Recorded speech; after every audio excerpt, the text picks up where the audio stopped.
Hello, good morning, everybody. This is Louisa Fitzpatrick. She's the co-owner of Old Chapel Cellars. And Louisa, please tell us in your own words, what do you actually do and how long you been doing it for? At the moment, Old Chapel Cellars is a wine merchant based in a former chapel in the centre of Truro, just in the shadow of the cathedral. And we are a wine shop. We have an online facility, and we also wholesale to the trade. So hotels, bars, restaurants, pubs in Cornwall. I have been there for 2.5 years with Jamie Tonkin, my business partner, but I have been in wine since I was a student, as has he actually. Oh, wow, wow, wow. And you said for 2.5 years. So obviously we have seen a lot change and in every industry there is over the last 2.5 years with COVID taking place and also with energy crisis, cost of living, everything. It's just the landscape has changed completely over the last couple of years there. So what impact did like COVID have on your business there and what actions did you take from that? Well, I obviously changed during COVID.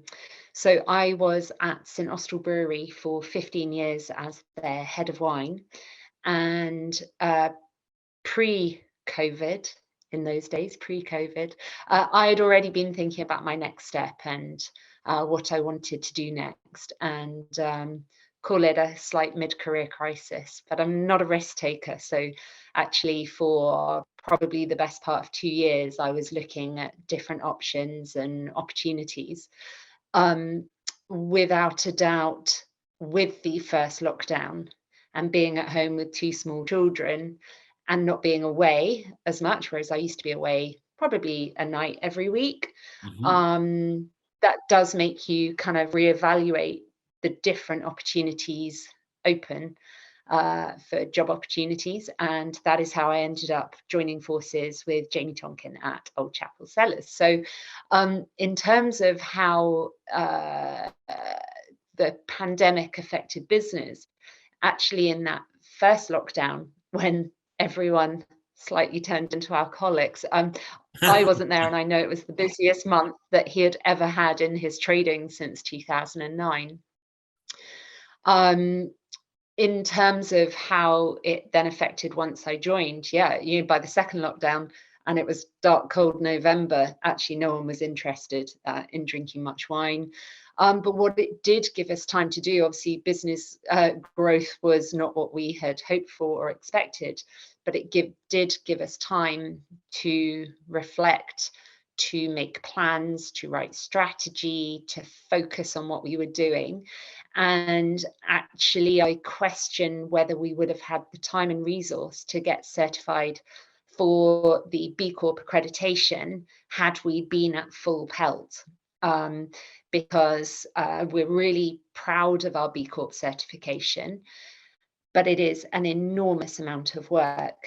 And actually, I was able to do a bit on it each day in my first year at Old Chapel, possibly because I wasn't able to be out visiting customers every day. I see. And you just reflected back, especially talk about COVID, good can come out of it if you're with me there, yeah. And any situation like that. And so hearing your that little bit of journey, how you got from point A to point B during that period, it's really inspiring. And I guess to end that there, what if you learn about you yourself as a business leader? I mean, even from being in business for, as a business owner yourself, what have you learned about yourself? I think the importance of connection and relationships, like Mhm. wine, the first reason I ever got into wine when I was a student, as I said, is that I was writing a dissertation on exporting wine. And so I went along to this wine fair in Germany, and I saw these Italians standing around drinking, tasting wine, Wow. having a little bit of food and talking to each other. And I was like, that's what I want to do. And, that was in 1999. Okay. And what came about with my change of job recently is that now I am much more embedded in the Truro community, Mhm. the more local wine community, the Cornwall community, and with our customers, with our suppliers, everything has more meaning to it. And that meaning, that connectivity, that community might stem from the whole population's change as a result of going through a pandemic. But for me personally, has come about by the very different role that I now have in having led a team in a very large business to now being responsible for a small number of people in a small business that I really want to succeed and grow and have purpose. Oh, come on, that's so good. And managing teams and regards to small team or large team comes with its challenges. And for yourself, I mean, right now, what do you feel perhaps maybe are the challenges that you're facing as a business leader, and what actions are you taking to try to overcome those challenges?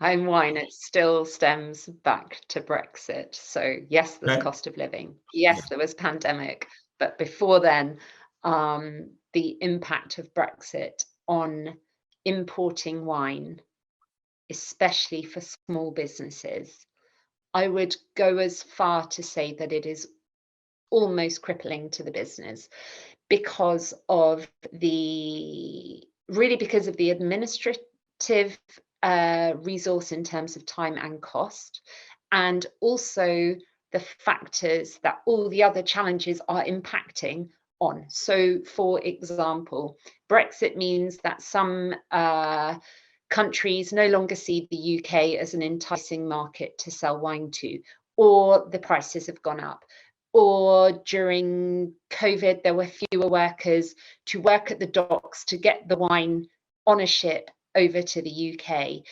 And then the cost of living crisis, increasing the price of fuel, which meant all the transporters put their prices up and start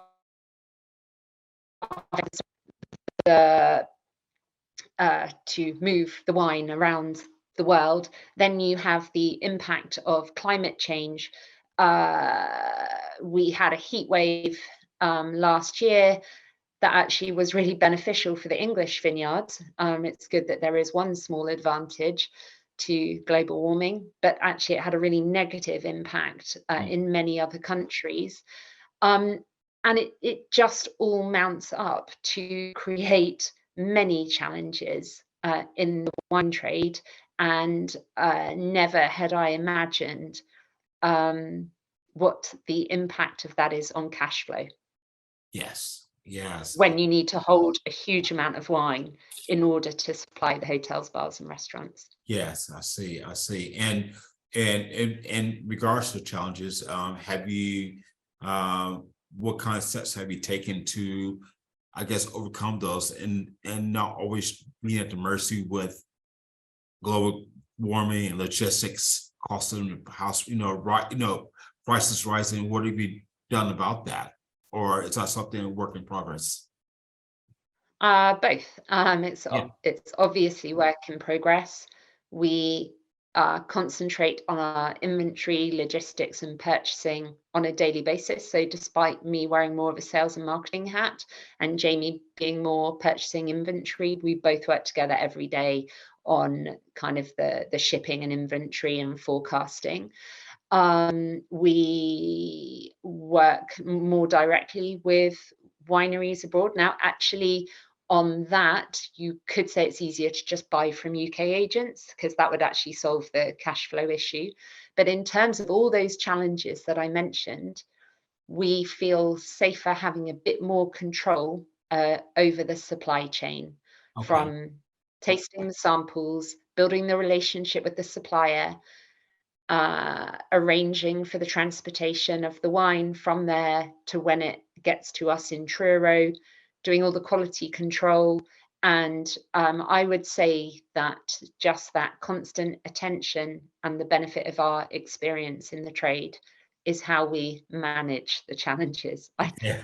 I don't think I can say overcome, but it's how we manage them. That's how you manage it there and not taking your eye off the ball, so to speak there. So, which is great. And Yeah, although there's a lot of balls to I juggle. know that's a lot. Yeah, exactly. What is inspiring you today? Some people that we employ inspire me, Ooh, okay. because some are, so Jamie and I are both in our mid-40s. Okay. We're a very good port vintage. We're 1977.